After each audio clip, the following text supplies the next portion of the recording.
Таймур Асташиев социал тармактарга атасынын жаңы сүрөтүн жарыялады. Таймур Асташиев социал тармактарга атасынын жаңы сүрөтүн жарыялап, ал интернет аркылуу кызуу талкуу жаратты.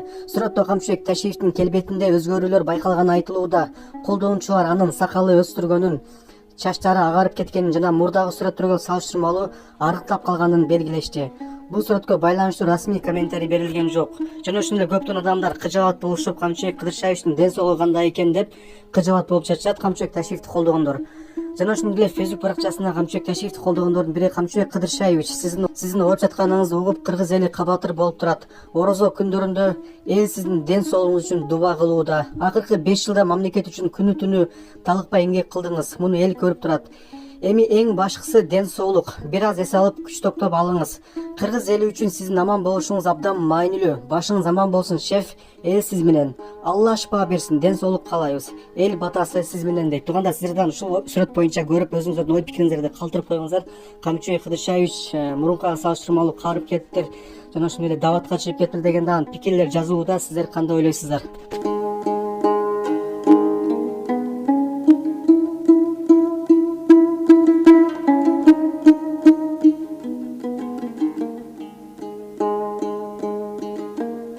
Мисал айтайын, Ташиев 2010 жылы эменен премьер-министр несин тарс этип жаап туруп басып кетип калат. И Ташиевдин үстүнөн эмелер башталат. Эмелерчи, бүт баары жабышат да текшерет. Бул МЧС болчу да, министр МЧС болчу да, министр ЧС. Ошол кезде 3 айда эле Нура деген алайда районго бир шаар айыл салып берип койгон. Ушу Ташиев. Өкмөттүн акчасына, но салып берген. Бүт баарын текшергенде 3 килограмм мык таба албай коюшкан. Бүт баары точно кеткен да. Анан кийин бирөө тапшыр десе эле кетип кала турган адам эмесмин. Анан кийин бирөө коркутса эле коркуп кала турган адам эмесмин да. Биз Ташиевтер ушундай духу бар адамдарбыз. Кудай буйрса эли журтубузга акыркы күнүбүзгө чейин кызмат кылабыз. Ассаламу алейкум кыргыз элим. Сиздерден жардам сурап кайрылып жатабыз. 3 баланын энесимин.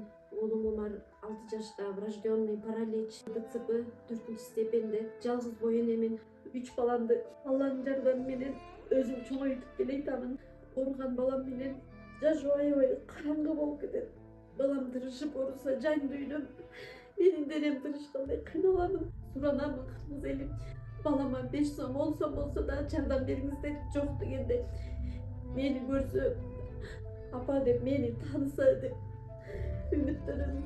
Жаны оорубай жашаганга себепчи болуңуздар суранамын. Балдарыңыздар оорубасын. Улуу Рамазан айында дуаңыздар кабыл болсун. Умар каттуу оору менен күрөшүп жаткан кичинекей жигит. Ал кымбат дарылануу жана айыгууга мүмкүнчүлүк алуу үчүн сиздин жардамыңызга муктаж болуп турган учуру. Сиз берген ар бир сом Умарды дени сак жана бактылуу жашоого жакындатат. Сооп иш кылуу менен бирге Умарга ооруну жеңүүгө жардам бериңиз. Ар бир берген сомуңуз үчүн Аллах ыраазы болсун.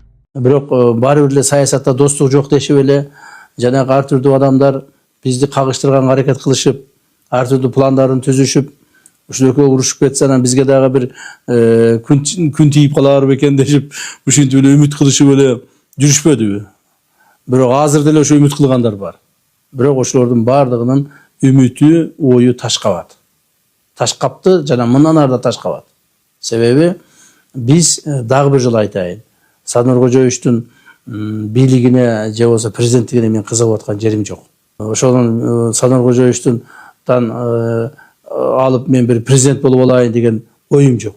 Ошондой ой жок болгондон кийин биз бири-бирибизге мындай саясатта бири-бирибизге бутубуз тоспой кайрадан жөлөк таяк болуп келгенибиз үчүн мына мамлекетибиз оңолуп атат.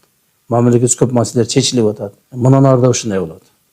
Кудай буйрса бизди Садыр Кожоевич экөөбүздү бул өмүрдө, бул турмушта, бул жашоодо ажыраштыруу бул өмүрдүн бүткөндүгүнүн гана себеби болушу мүмкүн да. Башка себеп болушу мүмкүн эмес. Генералыбыз Камчыбек Ташиевди действительно сагындык. Анткени ошол киши кеткенде көбүнүн ичинде мындай чызылаган бир нерсе калды да. Анткени баягы чоң ажа рахматы дүйнө менен кошо айтышып кеткенчи. Шунчалык адамдар ыйлagыз келип, шунчалык мындай Кыргызстан мындай бош калгандай болгон да. Камчыбек Ташиев дагы могу жумуштан алынгандан кийин негедир мындай Кыргызстанда бошошуп пустой болуп калгандай болду да. Анткени генералыбыз барбаса мындай көп жолдордо мындай жумуштар бат-баттан жүрүп аракеттер күчтүү болчу да. Күлдүргөн жагынан да бар эле, урушкан жагынан да бар эле, тегиз алып кетчү да. Чын-чынына келгенде өтө сагындык. Мен эле эмес, көп адамдын ичинде мындай кеткенде мындай чызылдаган бир нерсе калды. Ушул нерсе мындай реально мындай мен эле ойлоймун же мындай көбүнчөсү ушундай болду. Действительно мындай кайгылуу Кыргызстан мындай как будто мындай Кыргызстандан мындай жакын досуң же мындай ата энең мындай башка жака учуп кеткендей болду эле, мындай пустой болуп калды.